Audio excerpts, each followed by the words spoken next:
الله أكبر ولله الحمد. الله أكبر الله أكبر الله أكبر لا إله إلا الله والله أكبر. الله أكبر ولله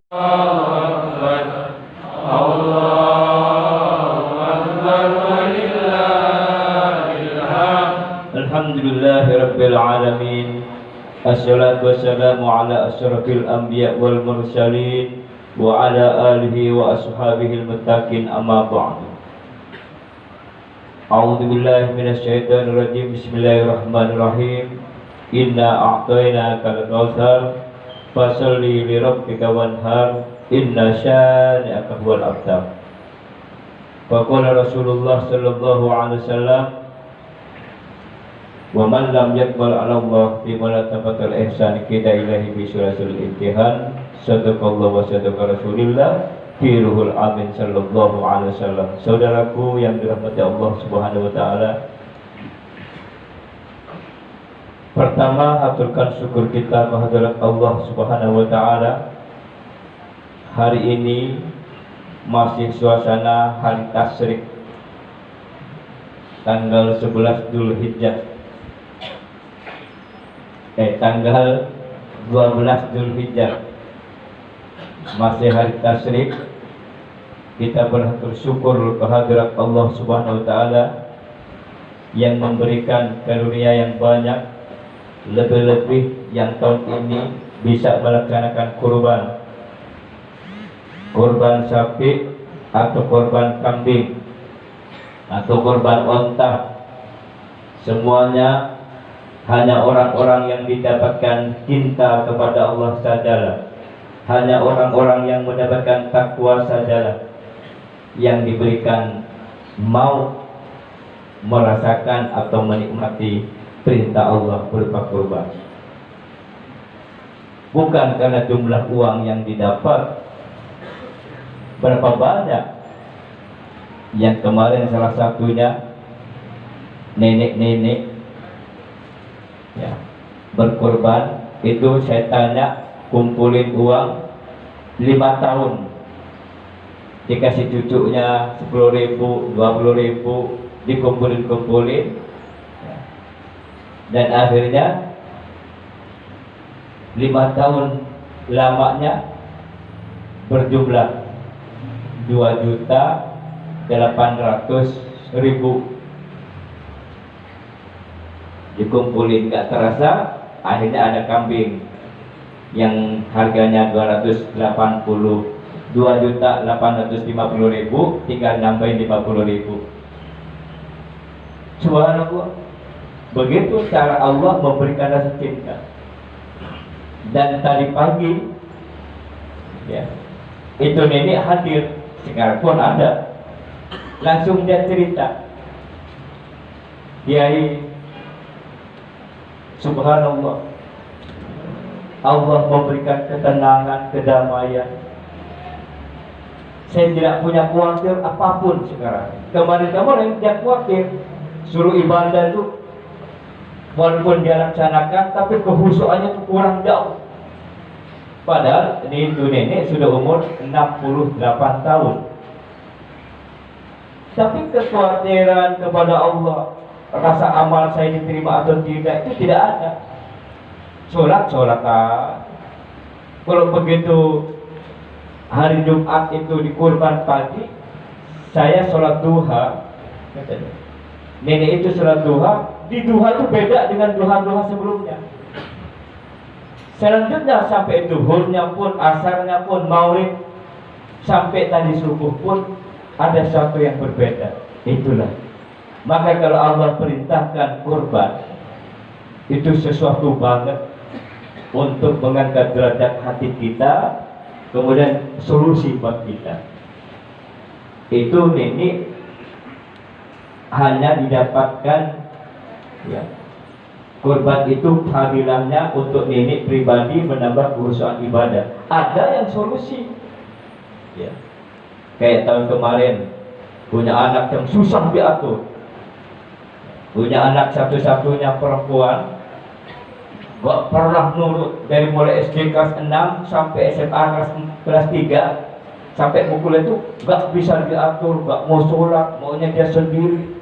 Maaf, ikut anak pang itu, anak yang di perapatan itu, antingnya pakai kawat 3 biji itu, dikasih emas sama ininya, sama orang tuanya, malah dijualin.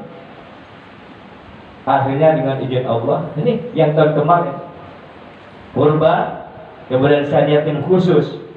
Makanya kalau kurban itu saya catat nama-namanya, saya doakan khusus dari jauh hari sudah saya doakan. Subhanallah, sekarang ini ada, sudah hadir. Dengan izin Allah, dengan kuasa Allah, dengan pertolongan hidayah Allah, itu anak jadi anak yang soleha, kemudian bisa ngajak teman-temannya. Itulah kurban. Setiap perintah Allah itu solusi buat kita. Kenapa Allah perintahkan sholat 5 waktu? Untuk muatin hati kita, muatin pikiran kita. Kita ini manusia, makhluk yang kecil banget. Bumi saja kalau dilihat dari antariksa itu kecil banget sekali, sebesar pasir. Padahal bumi ini terdiri dari Amerika, Afrika, Asia, ya, Australia, Amerika Latin, semua. Tapi kita ada di mana kalau dunia seperti pasir? Makanya di dalam Idul Adha ini mengagungkan kebesaran Allah, sehingga kita tidak terasa seperti tidak merasakan adab, tidak merasakan sombong, tidak merasakan berhakuk, kata orang sekarang. Saking agungnya Allah. Kita dikasih kesempatan sampai hari tasik 11, 10, 11, 12, 13. Seninnya masih, besok masih ada. Jadi kalau ini ada kurban, ada kambing yang belum laku dari Ustadz Ibnu itu, masih ada 2, barangkali ada ketinggalan kurban, silahkan beli sama Ustadz Surahman, Ustadz Ibnu itu. Kurban juga masih ada potong kurban itu sampai hari tasik, sampai besok terakhir hari Senin ya. Subhanallah, alhamdulillah, wala ilaha illallah, wallahu akbar. Kemudian tadi pagi juga ya, ada yang cerita bahwa hidup saya ini terancam, Kiai. Sebenarnya saya dari sudah 5 tahun terakhir ini sudah berumah tangga 10 tahun. 5 tahun berjalan mulus, 5 tahun terakhir ini saya banyak ngancam saya. Terus kemudian saya ingat kepada firman Allah, Bismillahirrahmanirrahim, in ahsantum ahsantum li anfusikum wa in ahsantum falaha. Manusia mendapatkan yang ia lakukan, bukan yang ia inginkan. Di ayat yang lain, Bismillahirrahmanirrahim, wa may ya'mal mithqala dzarratin khairan yarah wa may ya'mal mithqala dzarratin syarran yarah. Sekecil apapun perbuatan baik, kita yang akan merasakannya. Perbuatan sekecil apapun, perbuatan jelek, buruk, kita juga akan melihat dampaknya. Jadi yang mengancam kita bukan siapa-siapa, dosa-dosa kita, perbuatan-perbuatan kita. Kenapa hari ini kita gelisah, banyak masalah? Ini ada perbuatan kita yang mengundang masalah itu. Makanya Allah siapkan solusi yang paling utama, ya ayyuhalladzina amanu tubu ilallah taubatan nasuha. Wahai orang beriman, kalau engkau punya masalah, jangan sibuk cari solusinya, nggak bakal ketemu, tapi sibuk cari ampunannya dengan taubatan nasuha. Taubat saja pada. Jadi sekali lagi, yang mengancam kita ini bukan siapa-siapa, bukan saudara, apalagi tetangga, bukan orang lain. Kita, aib kita ini, maksiat kita. Jadi kalau hari ini kita bermaksiat kepada Allah, ghibah itu memproduksi kebingungan, nanti memproduksi penyakit, memproduksi kegagalan, memproduksi kebinasaan, memproduksi kehancuran. Baik hancur ekonominya, hancur pikirannya, hancur rumah tangganya, hancur anak-anaknya. Dia bukan siapa-siapa, kita. Maka di sini di Darul Tasbih diajarin apa? Tidak ada, hanya diajarin taubat kepada Allah. Lagi-lagi saya sampaikan, ya, Dan bukan kiainya yang sakti, oh Kiai Rafiuddin hebat, masalah saya berulang, tapi sekarang subhanallah ada lancar semua rezekinya saya, rumah tangga saya. Bukan Rafiuddinnya yang sakti, tapi diri kita mau diajak kembali kepada Allah dan Rasulnya, kembali kepada Al-Quran dan Sunnahnya. Al-Quran sudah jelas, ya ayyuhalladzina amanu tubu ilallah taubatan nasuha. Orang beriman kalau ada problem selalu cari solusinya dengan taubatan nasuha. Taubat. Makanya sampai sini ya, dari mana-mana setelah ngopi, setelah mungkin makan makanan ringan di depan, berwudu dengan baik. Nah, wudu itulah berdoa yang diajarkan oleh Rasulullah SAW. Asyhadu an la ilaha illallah wa asyhadu anna Muhammadar Rasulullah. Allahumma ja'alni minat tawwabin waj'alni minal mutatahhirin waj'alni min 'abdika sholihin birahmatika ya arhamar rahimin. Ya Allah, jadikan kami hambamu yang ahli taubat. Taubat inilah solusinya. Itu kan doa tidak berdiri sendiri, karena ada orang berbagai macam masalah ngadu kepada Rasul, ya Rasulullah beri kami tuntunan, nasihat, solusi, jalan keluarnya gimana, anak saya susah diatur, ada yang berumah tangga saya susah diatur, ada yang ekonomi saya morat-marit, saya banyak utang, ada yang gelisah sendirinya. Bukan sendirinya kita Rasulullah. Akhirnya Rasulullah diam sejenak, datanglah malaikat Jibril memberikan doa ini. Asyhadu an la ilaha illallah wahdahu la syarikalah wa asyhadu anna Muhammadan abduhu wa rasuluh. Allahumma ja'alni minat tawwabin wa ja'alni minal mutatahhirin wa ja'alni min 'ibadika sholihin bi rahmatika ya arhamar rahimin. Itu doa sampai sekarang dijadikan doa setelah selesai wudu. Dikawal dengan tauhid, diawali dengan tauhid. Asyhadu an la ilaha illallah wahdahu la syarikalah wa asyhadu anna Muhammadan abduhu wa rasul. Ini kalimat tauhid. Tanamkan tauhid. Sekecil apapun amal-amal kita, kalau dasarnya tauhid kepada Allah, barokah.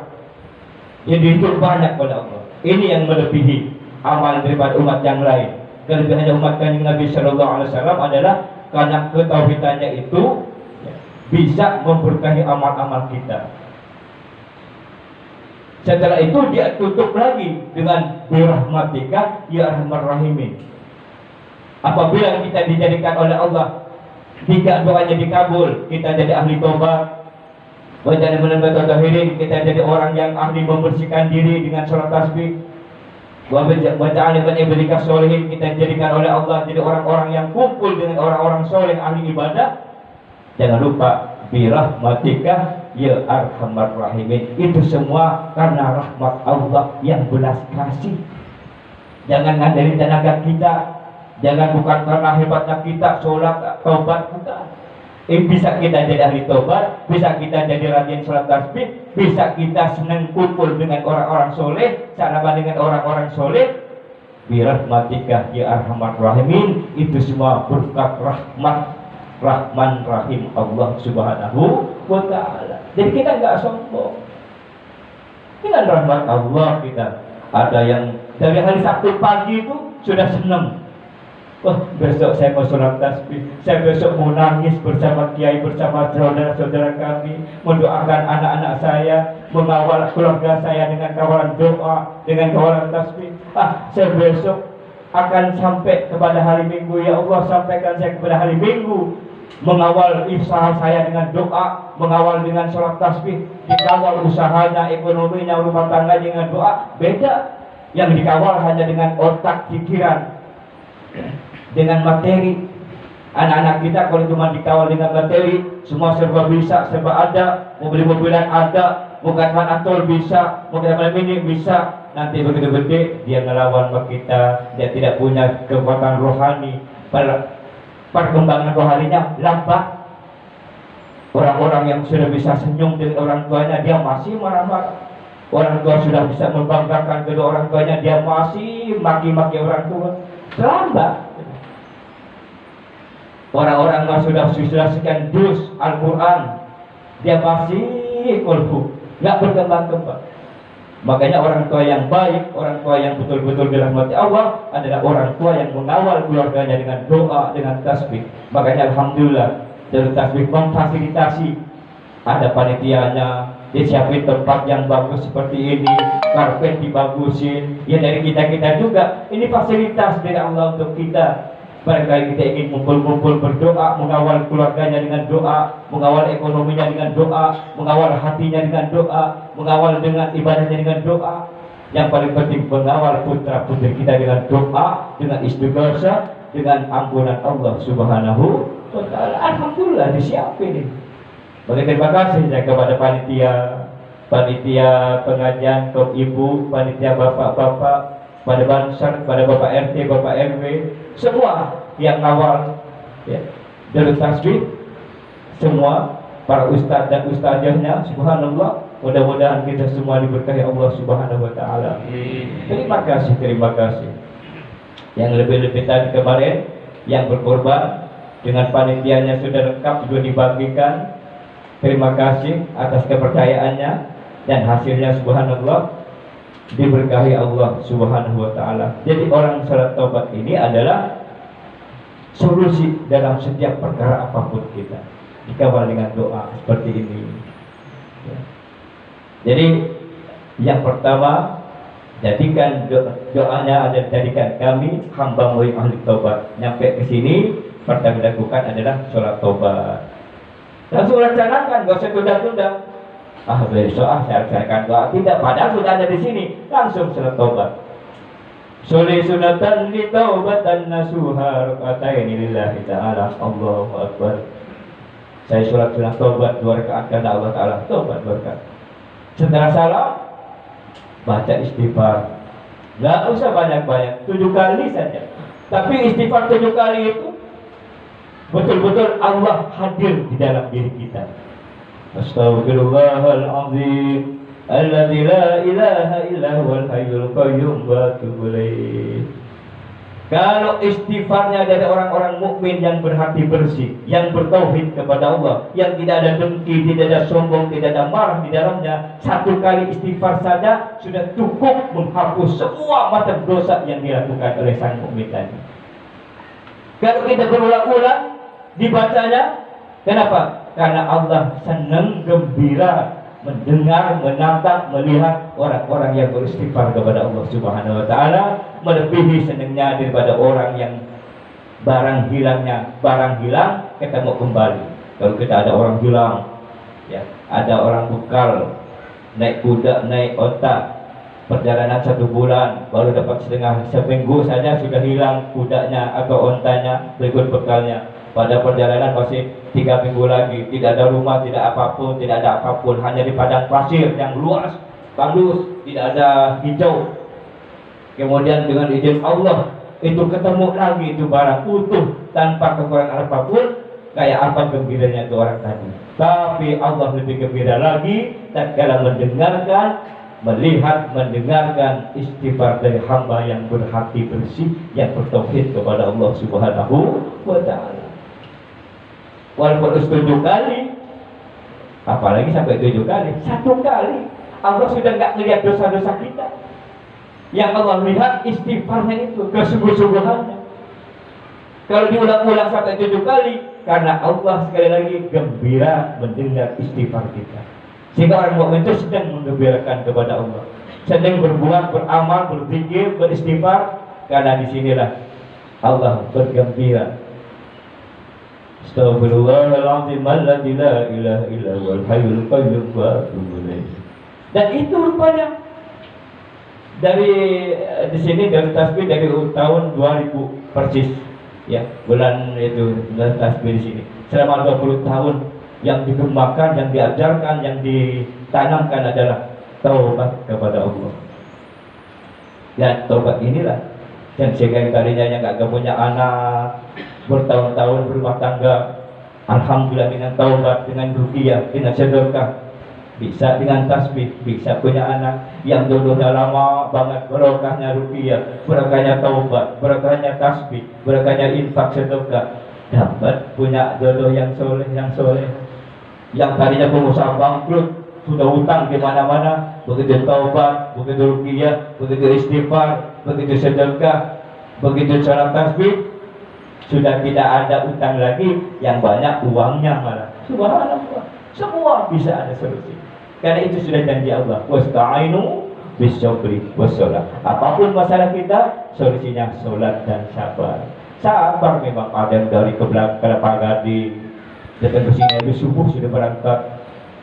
Ada yang profesinya dokter, ada yang profesinya kiai, ulama, jenderal bahkan. Saya juga suka kadang-kadang kaget kalau hari biasa datang mereka, kiai jenderal A gitu. Saya dari kesatuan ini, sabar ya.